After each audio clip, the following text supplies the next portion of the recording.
ओम नमः शिवाय। आइए सुनते हैं माता पार्वती और भगवान शिव की यह कथा। माता पार्वती शिव जी को पति रूप में प्राप्त करने के लिए घोर तप कर रही थी। उनके तप को देखकर देवताओं ने शिव जी से देवी की मनोकामना पूर्ण करने की प्रार्थना की। शिव जी ने पार्वती जी की परीक्षा लेने सप्त ऋषियों को भेजा।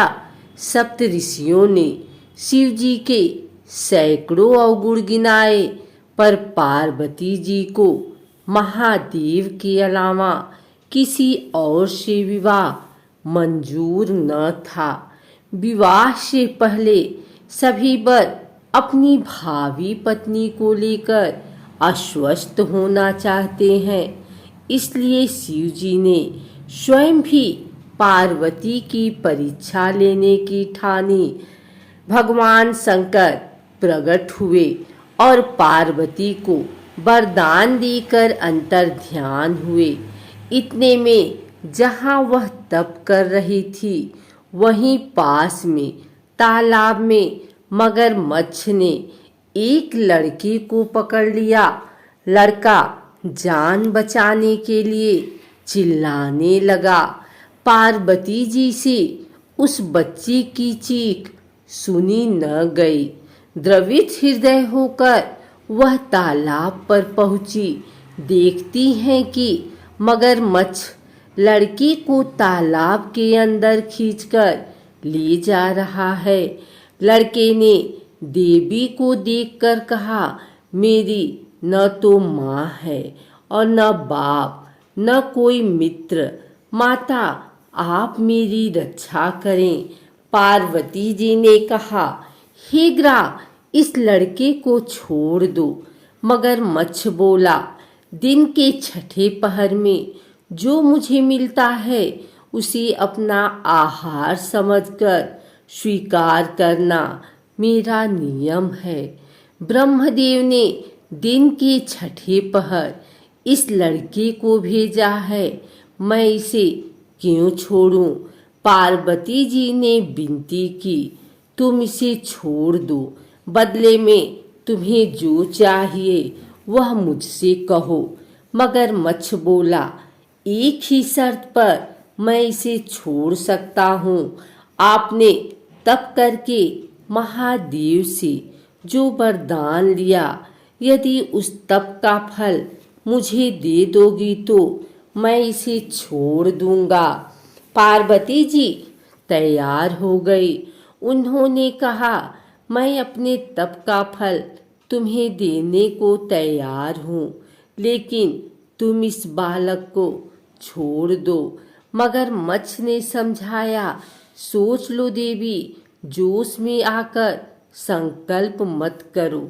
हजारों वर्षों तक जैसा तप किया है वह देवताओं के लिए भी संभव नहीं। उसका सारा फल इस बालक के प्राणों के बदले चला जाएगा। पार्वती जी ने कहा, मेरा निश्चय पक्का है, मैं तुम्हें अपने तप का फल देती हूँ, तुम इसका जीवन दे दो। मगरमच्छ ने पार्वती जी से तपदान करने का संकल्प करवाया। तप का दान होते ही मगरमच्छ का देह तेज से चमकने लगा। मगर बोला, हे पार्वती, देखो, तप के प्रभाव से मैं तेजस्वी बन गया हूँ। तुमने जीवन भर की पूंजी एक बच्चे के लिए व्यर्थ कर दी। चाहो तो अपनी भूल सुधारने का एक मौका और दे सकता हूँ। पार्वती जी ने कहा, हे ग्राह, तब तो मैं पुनः कर सकती हूँ, किंतु यदि तुम इस लड़के को निगल जाते तो क्या इसका जीवन वापस मिल जाता? देखते ही देखते वह लड़का अदृश्य हो गया। मगरमच्छ लुप्त हो गया। पार्वती जी ने विचार किया, मैंने तो तब तो दान कर दिया है, अब पुनः तप आरंभ करती हूँ। पार्वती ने फिर से तप करने का संकल्प लिया। भगवान सदाशिव फिर से प्रकट होकर बोले, पार्वती भला अब क्यों तप कर रही हो? पार्वती जी ने कहा, प्रभु मैंने अपने तप का फल दान कर दिया है। आपको पति रूप में पाने के संकल्प के लिए मैं फिर से वैसा ही घोर तप कर आपको प्रसन्न करूंगी। महादेव बोले, मगरमच्छ और लड़के दोनों रूपों में मैं ही था। तुम्हारा चित्त प्राणी मात्र में अपने सुख दुख का अनुभव करता है या नहीं, इसकी परीक्षा लेने को मैंने यह लीला रची है। अनेक रूपों में दिखने वाला मैं एक हूँ। मैं अनेक शरीरों में शरीरों से अलग निर्विकार हूँ।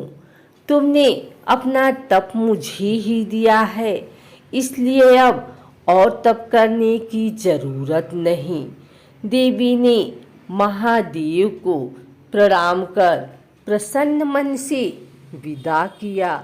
भगवान शिव जी द्वारा माँ पार्वती से विवाह करने के लिए हाँ कह दिया गया, लेकिन भगवान शिव जब माँ पार्वती से विवाह करने बारात लेकर पहुँचे तो वहाँ सब डरकर भागने लगे, क्योंकि भगवान शिव के साथ भूत प्रेत, चुड़ैल और डाकिनियाँ पहुँचे थे। डाकिनियों और चुड़ैलों ने भगवान शिव को भस्म से सजाया और हड्डियों की माला पहना दी। जैसे ही बारात दरवाजे पर पहुंची तो माँ पार्वती की माता ने इस शादी को अस्वीकार कर दिया। यही नहीं, भगवान शिव के इस रूप को देखकर सभी देवता भी हैरान हो गए। स्थितियाँ बहुत ज़्यादा बिगड़ती गई। इससे पहले माता पार्वती ने भगवान शिव से प्रार्थना की, वो उनके रीति रिवाजों के मुताबिक तैयार होकर आए। फिर भगवान शिव ने माँ पार्वती की यह बात मानते हुए सभी देवताओं को फरमान भेजा कि सभी खूबसूरत रूप से तैयार होकर आए। और इस बात को सुनकर सभी देवता बहुत सुंदर तैयार होकर आए और फिर माँ पार्वती और शिव जी का विवाह ब्रह्मा जी की उपस्थिति में शुरू हुआ। माता पार्वती और भोले बाबा ने एक दूसरे को वरमाला पहनाई और ये विवाह संपन्न हुआ।